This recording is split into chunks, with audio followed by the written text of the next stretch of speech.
दोस्तों, ईरान पर जो अमरीकी और इसराइली हमले हो रहे हैं, ये जो जंग चल रही है ना, इसका बहुत ही मंजरनामा तेजी से बदल रहा है। सबसे बड़ा सवाल अब यह है कि क्या पाकिस्तान ईरान पर हमला करेगा। जी हाँ, एक बहुत बड़ा सवाल है कि क्या पाकिस्तान ईरान पर हमला करेगा। ये सवाल क्यों पैदा हुआ है, आपको ये बताता हूँ। दरअसल देखिए क्या हुआ है ना कि इसराइल ने ईरान के सबसे बड़े साउथ पार्थ जो ऑयल फील्ड है उस पर हमला कर दिया।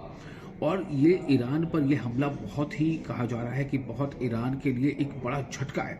लेकिन जैसा कि ईरान ने पहले अनाउंस किया था, पहले से ऐलान किया था कि अगर हम पर हमला होगा तो हम उसका जवाब कहाँ देंगे। हम उसका जवाब मिडिल ईस्ट में जो अमरीकी तंसीबात हैं, अमरीकी अहदाफ हैं, उस पर हमला करके उसका हम जवाब देंगे।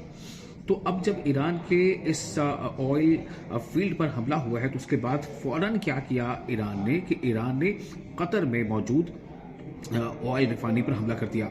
और बताया जा रहा है कि इस ऑयल रिफाइनरी में जो कतर में ऑयल फील्ड है, इस पे अमेरिका की बहुत बड़ी जो है इसमें हिस्सेदारी है, शराकत है, ऐसी रिपोर्ट सामने आ रही है। अब नतीजा यह है कि पूरे मिडिल ईस्ट में जो है खलबली से मच गई।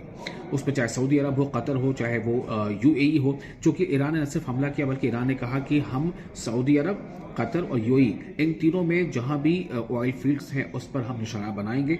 जैसा कि चूंकि ये अलाइज पार्टियां हैं, अलाइज मुल्क हैं, और इन्हीं के जो है मदद से कहीं ना कहीं ईरान पर हमला भी हो रहा है।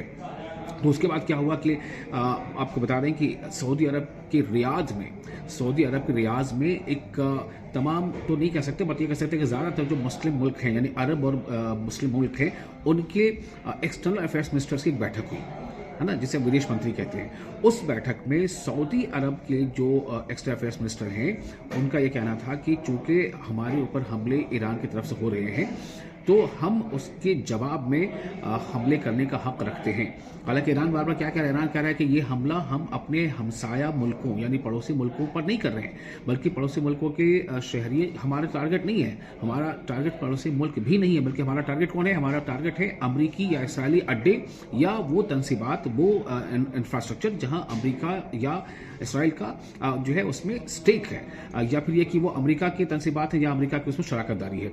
तो अब जब सऊदी अरब ये कह रहा है कि हमारे पास अपने बचाव में हमले का हक है और हम ईरान पर हमला करने के बारे में सोच सकते हैं, तब ये सवाल पैदा हो रहा है कि चूंकि सऊदी अरब का डिफेंस पैक्ट है पाकिस्तान के साथ, आपको याद है ना कि सऊदी अरब और पाकिस्तान ने डिफेंस पैक्ट किया था, कि सुरक्षा समझौता किया था आपस में कि अगर हम में से किसी एक पर हमला होता है तो दूसरे पर हमला माना जाएगा। तो ऐसे में सवाल ये पैदा हो रहा है कि क्या अगर सऊदी हमला करता है तो क्या पाकिस्तान भी हमला करेगा ईरान पर?